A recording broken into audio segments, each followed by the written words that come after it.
नमस्कार साथियों, मैं आपके सामने विधिक सेवा के जजमेंट को प्रस्तुत करने जा रहा हूं, क्योंकि ये जजमेंट 6 फरवरी 2022 को दिया हुआ जजमेंट है। ये लेटेस्ट जजमेंट है, क्योंकि ये जो छात्र लोग की पढ़ाई कर रहे हो उनके लिए बहुत इम्पोर्टेंट चीज़ साबित होने वाली है। मैं इस जजमेंट को लेकर आपके बीच में हाजिर हुआ हूँ। देखते इस जजमेंट में क्या इम्पोर्टेंट रहने वाले हैं।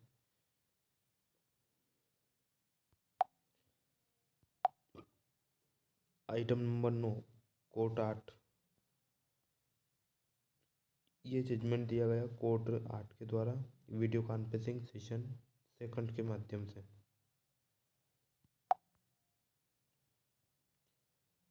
SUPREMCORTOFINDA कार्यवाहक के लिए रिकॉर्ड, क्योंकि साथियों ये बात रिकॉर्ड में आ चुकी थी, इसलिए ये वीडियो कॉन्फ्रेंस के माध्यम से दिया गया है। अपील करने के लिए विशेष अनुमति के लिए याचिका, ये केस नंबर 9552/2021, क्योंकि ये केस 2021 में न्यायालय के समक्ष अपेक्षित अंतिम निर्णय और आदेश दिनांक 27/10/2021 से उत्पन्न न्यायिक उच्च न्यायालय द्वारा पारित CRLS संख्या 259/2021 इलाहाबाद लखनऊ बेंच।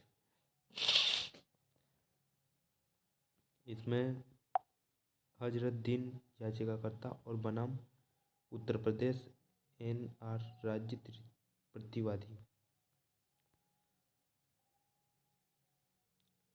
ये प्रवेश के लिए आइए संख्या, इनमें हम सीधा सा फंडा देखते हैं कि यह 6/1/2022 इस याचिका पर सुनवाई के लिए बुलाया गया था। इनमें फैसला सुनाते हैं माननीय श्री जस्टिस इंदिरा बनर्जी, कोरम माननीय श्रीमान जस्टिस KK महेश्वरी, जो कि ये मध्य प्रदेश हाई कोर्ट ये मध्य प्रदेश के निवासी, मतलब मध्य प्रदेश के रहने वाले हैं महेश्वरी। याचिकाकर्ता OS के लिए SG हसनैन वरिष्ठ अधिवक्ता, और ये याचिका रखते हैं अपनी, और श्री अफ्ताब अली खान AOR श्री चौधरी अधिवक्ता और श्री अली सफ़ीर अधिवक्ता। क्योंकि बेंच बैठती है साथियों सुप्रीम कोर्ट में, वो अपने श्री सैयद इम्तियाज़ अली अधिवक्ता, श्री SM अफजल एंड। अब देखते प्रतिवादी। वकील की सुनवाई पर न्यायालय ने निम्नलिखित निर्णय गण, मतलब बहुत सारे ये दिए हैं।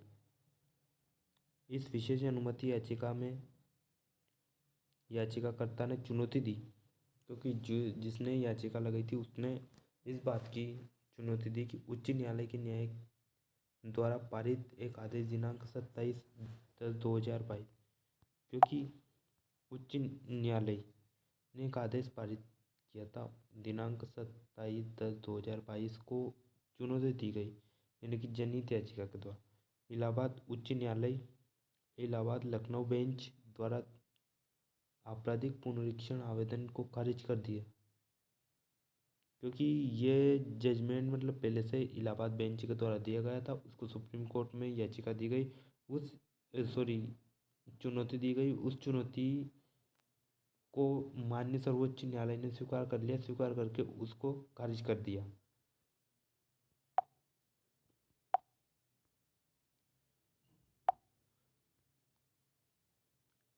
उसके बाद में विद्वान द्वारा पारित आदेश को चुनौती देना सत्र न्यायाधीश विशेष न्यायाधीश बहराइच, इसके बाद संदर्भित ट्रायल कोर्ट के रूप में याचिकाकर्ता के आवेदन को खारिज करते हुए निर्वन के लिए लियन इन कार्रवाई को जन्म देने वाले तथ्य आपत्तिजनक है। अभियोजित याचिकाकर्ता की बेटी है, केवल 19 वर्ष की। जिसने ये पक्ष रखा उनकी बेटी है 19 वर्ष की उम्र। आरोप है कि उसका यौन शोषण किया गया, क्योंकि इनकी बेटी है, इनकी बेटी का कहना है और इनका कहना है कि इनका यौन शोषण किया गया। याचिका में कहा गया है कि चार्जशीट दाखिल हो गई है विभिन्न धारा के तहत अपराधों के लिए याचिकाकर्ता को फंसाना, यानी कि इनमें चार्जशीट भी दाखिल हो गई। उसके बाद में विभिन्न धाराओं के तहत इसमें अपराध याचिकाकर्ता को फंसाना भारतीय दंड संहिता की धारा 354 से 376 भी शामिल है। साथ ही यौन से बच्चों के संरक्षण की धारा 5(6) भी, अपराध अधिनियम 2012 जिसे इसके पॉक्सो एक्ट में संदर्भित याचिकाकर्ता की ओर से पेश किए हुए विद्वान अधिवक्ता तर्क दिया गया है। माननीय सर्वोच्च न्यायालय ने इस बात का तर्क दिया है कि पॉक्सो एक्ट 14/11/2012 को ही लागू हुआ। घटना कथित तौर पर लागू होने से पहले की अवधि से संबंधित है। पॉक्सो एक्ट याचिकाकर्ता पर सिर्फ पॉक्सो एक्ट के तहत आरोप नहीं लगाया जा सकता।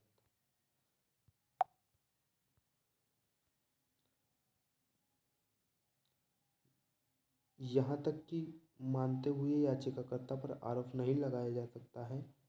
पॉक्सो एक्ट याचिकाकर्ता पर विभिन्न के तहत आरोप लगाए गए। आईपीसी के प्रावधान जो कि दिनांक को स्वीकार्य रूप से लागू थे।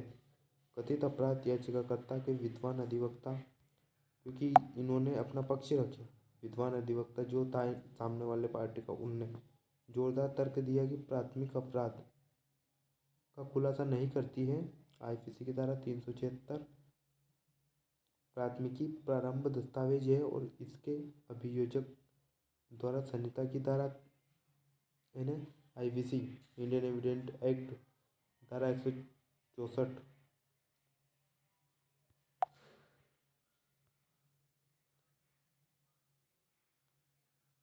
अभियोजन पक्ष के बहुमत प्राप्त करने के बाद प्रक्रिया, उसने स्पष्ट रूप से ऐसे बयान दिए जो अपराध के लिए समान है। मतलब उनकी जो लड़की के ऊपर जो जिस तरीके का बयान दिया गया है वो अपराध के लिए समान है, कि मतलब हाँ ये हो सकता है धारा 376 एफआईआर, और उसके बाद भी बयान विसंगति है।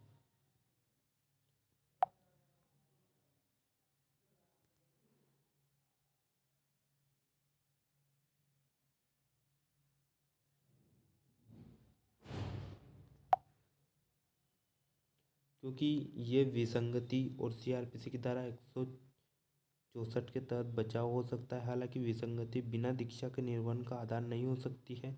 परीक्षण, हाई कोर्ट के खारिज करने के आदेश में कोई खामी नहीं है।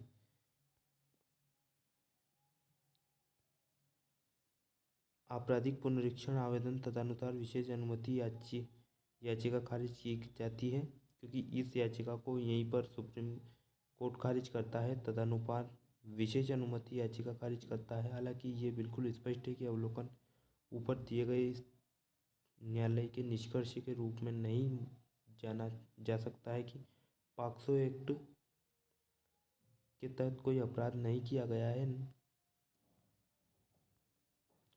यहाँ की पॉक्सो एक्ट शुरू होने के बाद अभियोक्ता के साथ दुर्व्यवहार नहीं किया गया है। कार्य लंबित आवेदन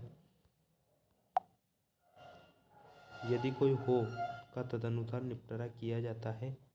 Manish Isani, Matthew Abraham, court master एस कोर्ट मास्टर एस। क्योंकि साथियों इसमें बिना गलत तरीके से धारा 164 आईपीसी का हवाला देकर उन व्यक्ति को फंसाने की साजिश रहा था, इसलिए माननीय सर्वोच्च न्यायालय ने इनको खारिज कर दिया। धारा 376 अपराध के बाद किसी भी बयान के बीच विसंगति आईपीसी की धारा 164 के तहत बचाव हो सकता है। ठीक है साथियों, अगर वीडियो समझ में आए तो लाइक और चैनल को सब्सक्राइब करना ना भूलें।